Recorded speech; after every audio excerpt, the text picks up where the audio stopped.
Santa Fe, New Mexico. Autumn 1990. Beyond the gates of a private community called Santa Fe Summit, hidden among 53 acres of pinyon trees on Old Sunset Trail, emerges a mansion that defies everything Hollywood represents. 13,000 square feet. 4 bedrooms. 10 bathrooms. Walls of glass that frame the Jemez Mountains stretching all the way to Colorado. Massive tree trunk columns holding up ceilings raised to 20 feet. A blend of Pueblo, colonial New Mexico, and Spanish Baroque architecture that critics called massive and cozy at the same time. The price in the 1990s, around $2 million for the land and initial structure. The renovation that followed, hundreds of thousands more. Today, listed at $6.25 million. Beautiful, yes, but that is only the facade. Behind these walls of stone and glass lies a story that consumed one of Hollywood's greatest actors. A man who deliberately walked away from everything most actors dream about. A 2-time Oscar winner who chose isolation over adulation, privacy over fame, silence over applause. Who really lived in this dream? Can success buy you freedom, or does it only build a more elegant prison? Why did one of the most talented actors of his generation abandon Hollywood at the peak of his powers? And why, when the end finally came, did it arrive in a way that no screenwriter could have imagined? This is a story about escape, about reinvention, and about the price nobody saw coming.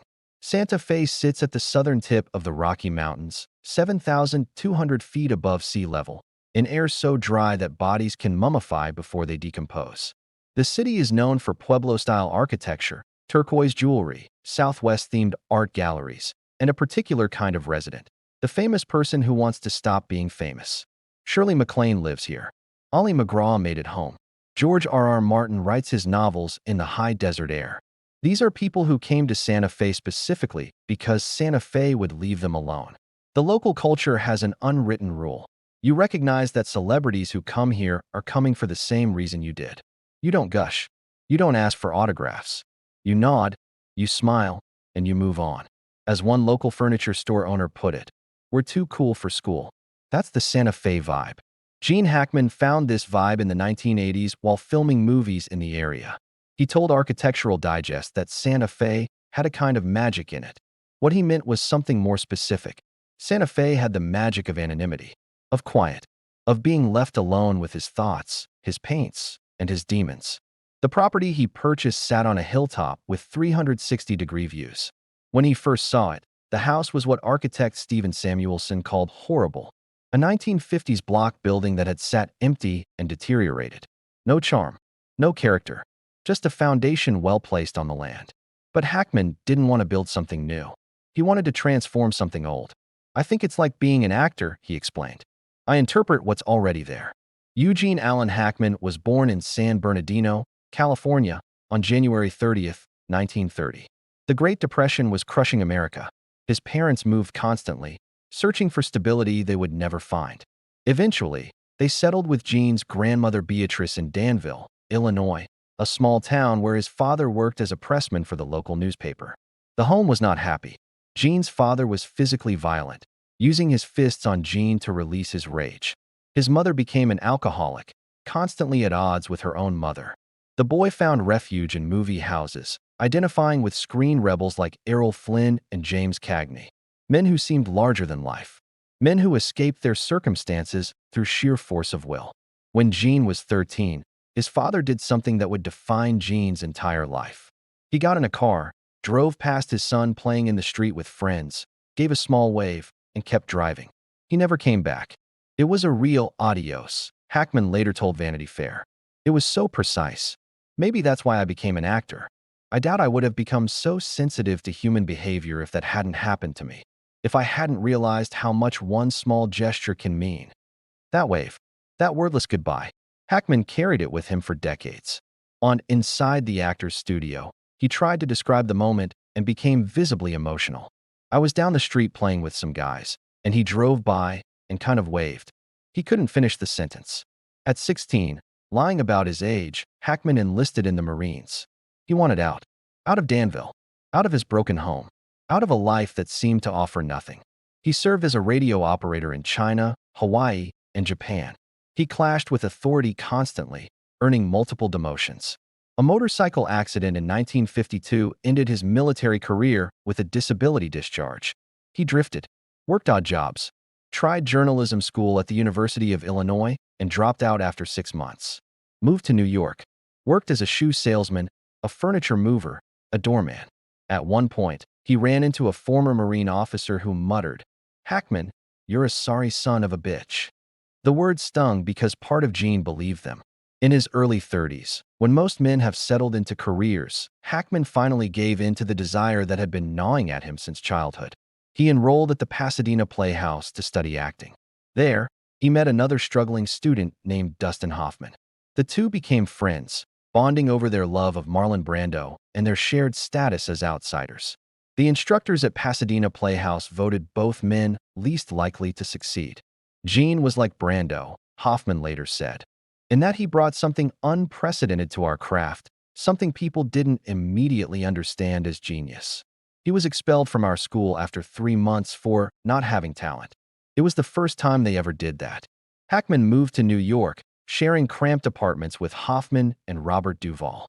The three men auditioned constantly and failed constantly. Hackman described open calls as madness and cattle calls, where actors would get physical about their place in line. He once auditioned for Gene Kelly for a musical. After Hackman sang, Kelly approached him and said, "Nice try. Musicals are hard." But Hackman refused to quit. "It was more psychological warfare," he told Vanity Fair, "because I wasn't going to let those F-airs get me down." He was 37 years old when he got his first significant film role. Warren Beatty, who had worked with Hackman in a small 1964 film called Lilith, remembered how strikingly alive and unpredictable Hackman was on camera.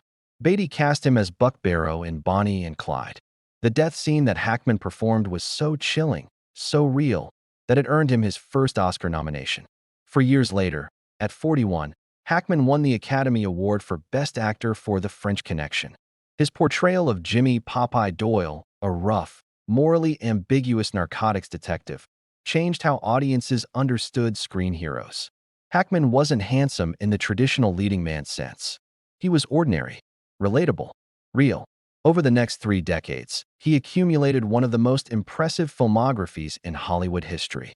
The Conversation, Superman, Hoosiers, Mississippi Burning, Unforgiven, which earned him a second Oscar, The Firm, Crimson Tide, Enemy of the State, The Royal Tenenbaums, nearly 100 films, 2 Academy Awards, 4 Golden Globes, 2 BAFTAs, but something was happening beneath the success.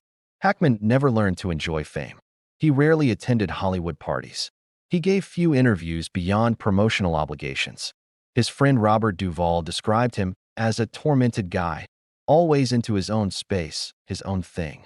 In 1986, after 30 years of marriage, Hackman divorced his first wife, Faye Maltese. They had 3 children, Christopher, Elizabeth, and Leslie. The marriage had suffered from Hackman's constant travel for film locations, the long absences, the emotional unavailability. "We just drifted apart," Hackman later said. "We lost sight of each other. When you work in this business, marriage takes a great deal of work and love." That same year, Hackman met a 28-year-old classical pianist named Betsy Arakawa at a California fitness center where she worked part-time. The story goes that Hackman forgot his membership card and Arakawa refused to let him in. She didn't care that he was famous. She treated him like anyone else. Sparks flew. They began dating in 1984, and by 1989, they had moved together to Santa Fe. The age gap was 32 years. Critics whispered, but Hackman had found something in Arakawa that he had been searching for his entire life. Someone who loved him for who he was, not what he represented. The renovation of the Santa Fe house began in earnest. Hackman didn't just hire architects and walk away. He was what Stephen Samuelson called a deeply involved client, very artistic, very keen on details. Hackman mixed paint colors himself to show workers exactly what he wanted. He helped demolish sections of the old structure with his own hands. He wanted the house to feel like it had been finished over decades, gradually acquiring layers and patina. The first step was removing 90% of the original roof to raise ceilings to as high as 20 feet. 3 small rooms were combined into a vast living area with tree trunk columns that Hackman personally selected from a local mill. "I wanted a big room with a great hall feeling," he explained. with other rooms opening off it, not closed off with a lot of walls. The architecture became a blend of styles that defied easy categorization. Pueblo, colonial New Mexico, Spanish Baroque. The furnishings came from everywhere. Auctions in New York, an antique shop in Germany that Gene and Betsy discovered together, local Santa Fe dealers. Moroccan urns and Mexican pottery mixed with comfortable sofas and an ultra-modern stereo system. It's not purist at all, architect Samuelson admitted. It's more primitive, like a barn converted into a house, massive and cozy at the same time. In 2000, Hackman built a second structure on the property, a 2,367 square foot guest house. The compound eventually included a studio space where Gene could paint and Betsy could practice piano, their grand pianos on one side, his easels on the other, a gym, a game room, a media room, a pool, a putting green, 53 acres of land surrounded by pinyon trees. The total cost of the property and renovations over decades, millions. But money was never really the issue for Hackman. He had earned well. His net worth at the time of his death was estimated at $80 million. The issue was something else entirely. Gene Hackman and Betsy Arakawa married on December 1, 1991, in a private ceremony with only close friends and family present. For the next 33 years, they would be virtually inseparable. Friends described their relationship in almost reverent terms. She would sit on the couch and she would just jump into him, said real estate agent Kevin Bobolowski. Betsy, I think, mostly did all the cooking and cleaning on this big estate out of love. She just adored him. They were so delightful to be around, said Barbara Linehan, who co-founded a home furnishing store with Arakawa. Probably never seen a couple that got along and enjoyed each other so much. Hackman himself credited Arakawa with his development as a writer. If in fact I have a style, he said on the Writer's Bone podcast, it came from repeated edits, friends' suggestions, and my wife's unwavering, specific read-throughs. The couple lived quietly. They watched DVDs that Betsy would rent, preferring what Gene called simple stories that some of the little low-budget films managed to produce. They took long drives to remote locations outside Santa Fe. They adopted stray dogs. They donated Gene's paintings to local charity auctions, sometimes showing up with the paint still wet. But something was shifting in Hackman's relationship with his career. By the early 2000s, after hundreds of film credits, the stress was taking a physical toll. In 1990, he had undergone an angioplasty for heart problems. The warning signs were multiplying. In 2004, Gene Hackman did the unthinkable. He effectively announced his retirement from acting. The announcement came during an interview with Larry King.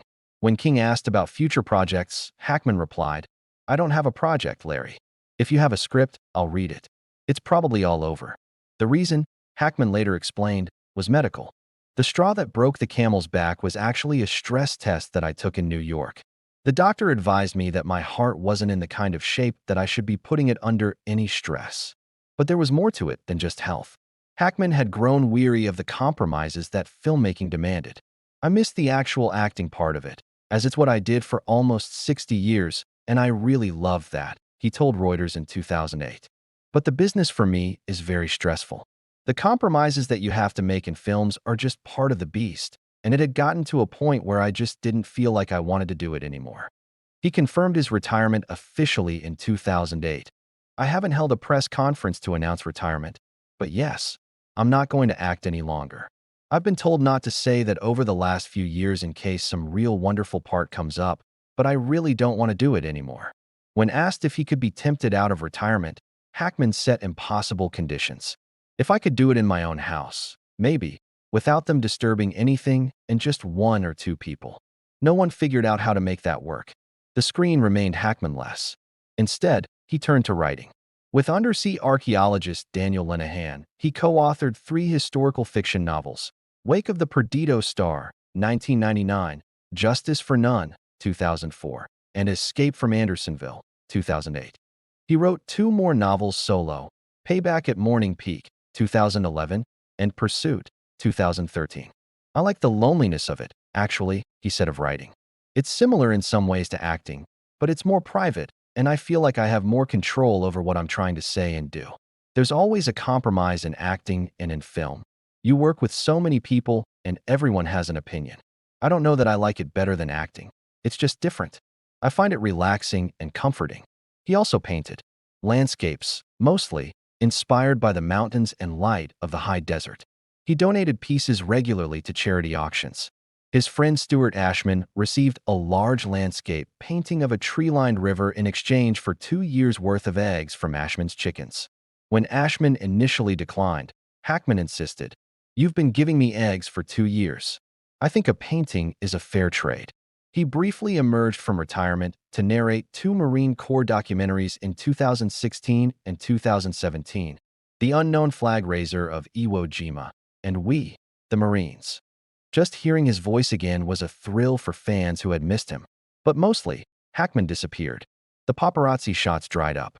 The celebrity sightings became fewer and further between. In 2012, he attracted unexpected attention when he reportedly slapped a homeless man who had called Betsy a name. Otherwise, silence. That same year, he was hit by a pickup truck while cycling but walked away relatively unscathed.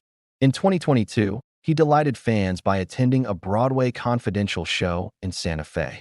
Host Seth Rudetsky shared a photo on Twitter, exclaiming, "Look who came to our show in Santa Fe." Gene Hackman. Fans who had worried about his health noted he looked happy and healthy. In 2023, he was spotted at a Wendy's drive-thru. In 2024, he and Betsy were photographed leaving a seafood restaurant in Albuquerque. It was the first time they had been photographed together in 20 years. Gene was using a cane and holding onto his wife's arm. He looked, according to one observer, a little grizzled, but in good shape. But something was wrong that no one outside the family knew. Gene Hackman had developed Alzheimer's disease. The condition was advanced by the end. In his final years, Betsy became his sole caregiver. They hired no outside help. She managed his medical appointments, his diet, his social calendar. She protected his immune system by wearing masks everywhere she went, especially after COVID. She diluted his wine glass with soda water at a friend's 90th birthday party. Friends said Gene seemed happy to let Betsy run things. She was very protective of him, said longtime friend Tom Allen. Gene often told people that without Betsy, he would have died long ago. The Santa Fe compound became their entire world. Betsy handled communications because Gene apparently didn't use a cell phone. The property sat at the end of a long, curving driveway, secluded enough to be largely out of range of cell service. It was, as one journalist wrote, a fitting home for the reclusive star. But isolation has costs. The sprawling estate required maintenance. The outbuildings, in particular, had developed problems that neither Gene nor Betsy could manage alone. Rodent activity was discovered in several structures. Live traps were set, but in the high desert of New Mexico, where deer mice are common, complete control is nearly impossible. On February 9, 2025, one of the couple's dogs, an Australian Kelpie mix named Zinna, had a veterinary procedure and was placed in a crate to recover. 2 days later, on February 11th, Betsy was seen on surveillance cameras at a local CVS pharmacy. She looked normal, walking around, shopping, visiting stores. Investigators noted no signs of distress or difficulty. She returned to the gated community around 5:15 p.m. The next morning, February 12th, Betsy called a concierge medical service in Santa Fe. The call lasted less than 2 minutes. She made an appointment for that afternoon. She never showed up. Investigators later found that Betsy had been searching her computer for information about COVID-19 and flu-like symptoms between February 8th and February 12th. She had emailed her masseuse to reschedule an appointment, mentioning that Gene had woken up with cold-like symptoms but tested negative for COVID.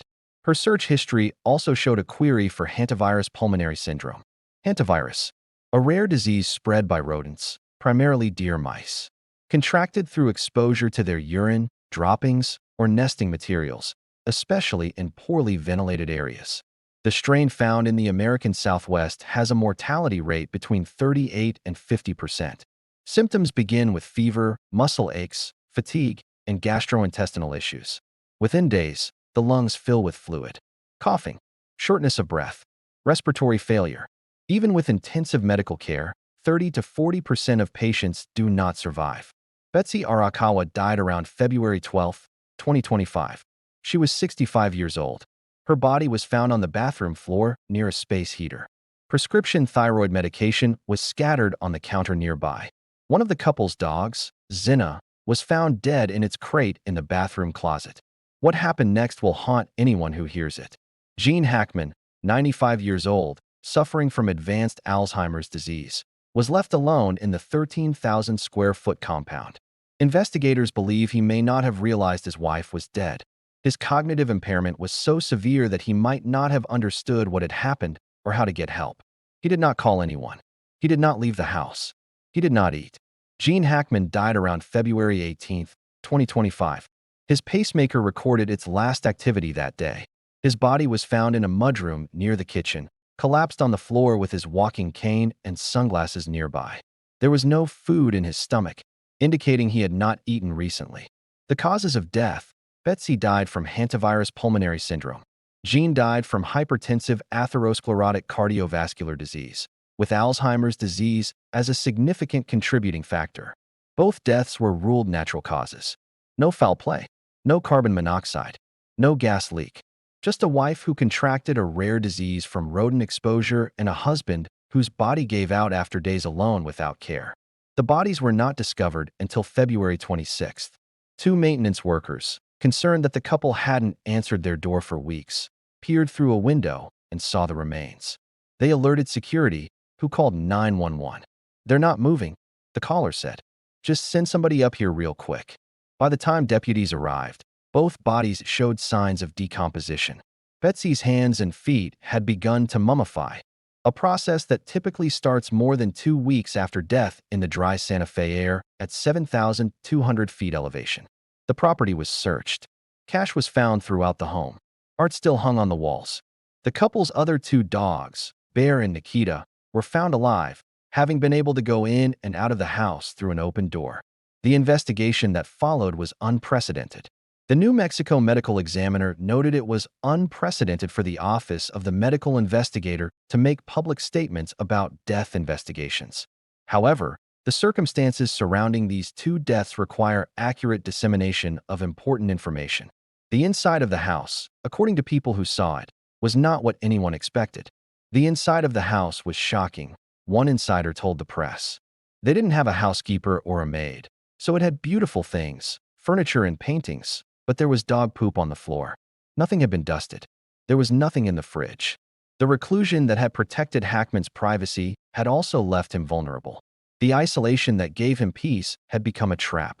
The wife who had cared for him so devotedly was struck down by a virus carried by the mice living in the outbuildings of the compound they had built together. Gene Hackman's estate was valued at approximately $80 million. His will named Betsy as successor trustee of his trust. With Betsy's death, questions arose about what would happen to the inheritance. His 3 children from his first marriage, Christopher, Elizabeth, and Leslie, issued a statement expressing their devastation. He was loved and admired by millions around the world for his brilliant acting career, but to us he was always just Dad and Grandpa. We will miss him sorely. Betsy's own will directed her estate to a trust supporting charities and settling medical debts. In the months following their deaths, Hackman's personal belongings were auctioned. Bonhams handled a 3-part sale that brought in approximately $3 million. Highlights included a Milton Avery painting that sold for over $500,000, Hackman's Golden Globe Award for The Royal Tenenbaums, $51,200, and several of his own paintings. His rendering of a Russian painter's work fetched $28,160. Then came the house. In January 2026, the Santa Fe compound was listed for $6.25 million. The listing described it as a high desert estate perched in the Sangre de Cristo Mountains. The photographs showed mesmerizing mountain views, floor-to-ceiling windows, stone walls, exposed timber beams, a pool, a putting green, a studio, a guest house. All personal effects had been removed. The home was professionally staged. The listing agents were blunt about the property's history. There will be some buyers that are just averse to purchasing a property where a death has occurred, Agent Tara Early told the Wall Street Journal. There are other buyers for whom that doesn't matter. We are selling the property on its virtues and all of the positives. Within 11 days, the property went under contingent contract. A buyer had been found. Questions surrounding Hackman's inheritance and his reconciliation with his children remained unsettled, but the house itself, the physical manifestation of his escape from Hollywood, was moving on. So who really paid for this place? Not the millions earned from films. Those funded the construction, the renovation, the decades of quiet living. But the true cost was something else. Gene Hackman paid with his past. The abandoned boy from Danville, Illinois, never stopped running from his father's wave. He built a career out of sensitivity to human behavior, out of understanding how much one small gesture can mean. But that sensitivity came at a price. He couldn't handle the phoniness of Hollywood. He couldn't stomach the compromises. He escaped to a mountaintop in New Mexico and found what he thought was freedom. But freedom in isolation is just another kind of prison. When the walls are far enough from everyone else, no one hears you call for help. When you've protected your privacy so completely, there's no one left to check on you when things go wrong. Betsy Arakawa paid with her life. The woman who had devoted herself to caring for Gene, who had organized his medical appointments and diluted his wine and protected his immune system, was struck down by a virus she likely contracted while caring for their property. The very isolation they had chosen made it impossible for her to get help in time. Gene paid with his final days. A week alone in a house he had built to feel safe. A man with advanced Alzheimer's, probably confused, probably unaware that his wife lay dead in another room. No food in his stomach. No calls for help. Just the slow giving out of a heart that had been failing for decades. The mansion still stands. Beautiful. For sale. Maybe even profitable for whoever buys it. The rooms that once held Gene's paintings now sit empty. The studio where Betsy practiced piano is silent. The great hall with its tree trunk columns and 20-foot ceilings echoes with nothing but the wind coming down from the Sangre de Cristo Mountains. When GQ asked Hackman how he would want to be remembered, he said, as a decent actor, as someone who tried to portray what was given to them in an honest fashion. Asked to sum up his life in a phrase, he responded, he tried. I think that'd be fairly accurate. He tried to escape the trauma of his childhood. He tried to find meaning in his art. He tried to build a life away from the noise and compromise of Hollywood. He tried to create a sanctuary where he and the woman he loved could grow old together in peace. In the end, that sanctuary became his final scene. An ending no screenwriter would have dared to write. An Oscar-winning actor alone for a week in a 13,000-square-foot mansion, his wife dead in another room, his dogs wandering in and out through an open door, the mountains of Colorado visible through the floor-to-ceiling windows he had so carefully specified. The question isn't whether you can build the dream. Gene Hackman proved you could. 2 Oscars, 100 films, a mansion on a mountaintop, the love of a good woman for 30 years. The question is whether the dream can protect you when the darkness comes. And the answer, standing in the doorway of that beautiful house on Old Sunset Trail, is that it cannot. It never could. Gene Hackman couldn't outrun his past any more than Whitney Houston could. He just found a different kind of prison, a more elegant cage with a better view. But bars all the same. And the mountains, beautiful and indifferent, are still there to remind us.